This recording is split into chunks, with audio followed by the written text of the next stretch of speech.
versus just kind of getting into it now? I mean, you're still in that process and kind of getting used to you're used to it now. But how are you feeling about where you're at right now? Well, the spring semester is over, and so the guys have all gone home. Grades are in, and I'm smiling. And the academic component is important. I know that I don't know if Gus talked about it at all, but we're pleased with the progress that the guys are making. It's important. So now they're home, hopefully training a little bit, maybe resting up a little bit after a pretty aggressive spring, and looking forward to come back to the first summer session May 15th. How's non-conference schedule? It's coming. I'd say we probably have 6 or 8 games. Nothing under contract, but we've got dates, we've got times. We're working with television. A pretty good balance between home and on the road, and some neutral sites. I'd say that what we'll probably do is because it's not complete, maybe next week when we can get a few, I say next week, maybe shortly, when we got some contracts on some times and some dates, we'll look to do some things.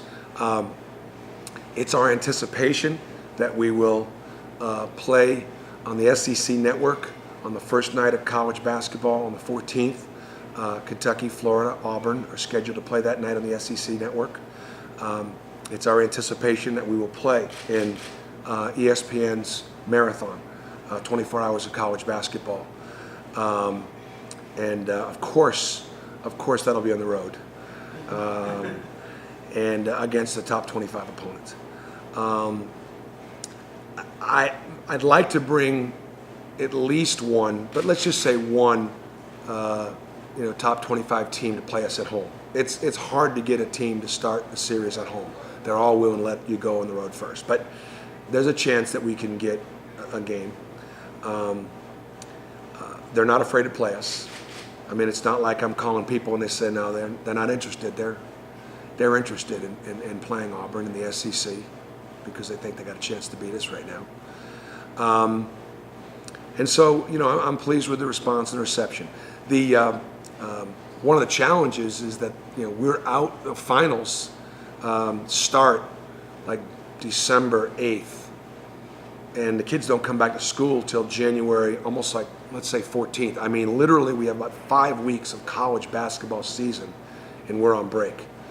So, and then of course there's the Thanksgiving week you're off. It makes scheduling games in November, December, when your students are going to be in session, really challenging. So most of the non-conference schedule is going to be when students are home. So therefore it's important that for events like this to tap into our alumni and remind them of that fact that in conference play the students are back, but in the non-conference play we need them in the seats. Are you sticking to mostly contract games where you can do a home and home or maybe a 2 for 3 or something? Yeah, I mean, we've got a good guarantee budget. Guarantee budget means we can go out there and buy games if we want to. And that's just part of college basketball scheduling, and we'll have a few of those. But what I'm going to enter into more will be more home and homes, and also really good, attractive, either 2-for-1s or 2 neutrals and a home. Neutral site games are important because win or lose, they count more for your RPI. So if you play a mid-major in a neutral site, it acts like a high major. And so those games are attractive to me. We'll talk tonight about can we play in Phillips Arena and actually expect anybody to come. Last year, Auburn played Illinois. I mean, it doesn't get any better than Auburn, Illinois.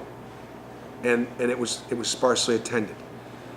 I understand that the program, there wasn't a lot of enthusiasm at the time, but still, if we're going to take the show on the road, we've got to have people in Atlanta or Birmingham be interested and looking at that as an event for our alumni, as an event that, as far as recruiting is concerned, that's really important. And so our fans can be such an important part of the solution, not part of the problem. Watching something like this where you get to kind of speak to some of those alumni in Atlanta where it's a big hub of basketball. Yeah. And so how important is kind of putting the message out to these folks, for you to, is this your first time kind of? Yeah, this is the first one. I mean, I'm just, First of all, Tiger Trek has got a great history and tradition, and it's been something that has been primarily a football event. And Coach Malzahn has welcomed us to be able to come to a few of these and visit with the alumni and the fans. And I'm telling you, that just doesn't happen everywhere. So I'm grateful, and my wife Brandy and I are here, and we're really happy about being here, engaging with our fans and the alumni, and letting them know how happy I am to be part of their family.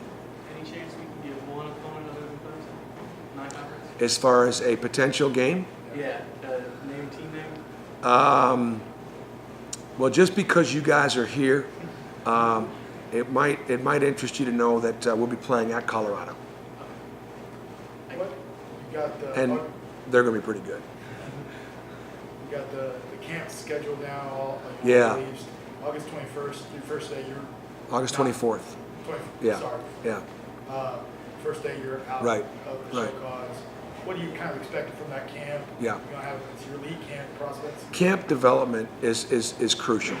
I think where Auburn sits geographically, so close to Atlanta, so close to, and it's easy to get to, that we're going to really try to grow our camps. I can't tell you how many times. In fact, I ran into a former student at the University of Iowa that remembered me teaching in his class.